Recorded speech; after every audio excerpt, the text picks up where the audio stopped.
Hello, good morning.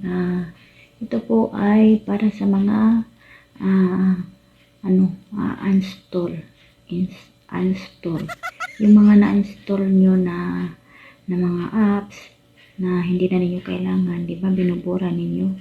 So, akala nyo burado na yun, pero hindi pa siya bura. Nandyan lang siya nakatabi sa nakatago lang siya. So, ituturo ko po yan sa inyo kung paano talaga mag-delete ng uninstall. Yung in-install nyo, halimbawa nung ayaw na ninyo dun sa apps na yun, tapos gusto nyong burahin. So, ngayon ituturo ko po sa inyo para hindi mag-pull ang inyong mga memory. So, ituturo ko sa inyo. Pindutin po natin yung Play Store. Pagkatapos po yung ating picture sa taas. Pipindutin po natin yan. So, manage and device. Yan, pindutin natin. So, pagkatapos po nyan, pipindutin din natin ang manage. So, papindot po natin ang manage. Ayan. So, ayan po lahat ng aking mga apps sa aking mga cellphone. Napakarami guys. So, bukod yan, meron po akong mga binura. So, papindot ang uninstall.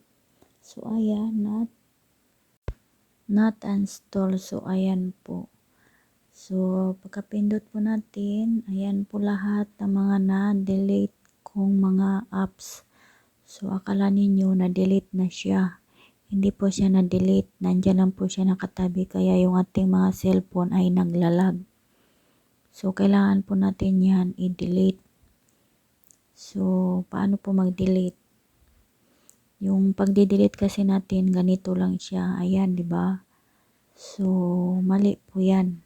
Kasi hindi siya nabubura. Hindi talaga siyang ma-delete ng forever. So, yung dito po, ay ma-delete natin siya. So, back natin siya dyan. Pagkatapos nyan ay pindutin natin isa-isa sa gilid. Yan.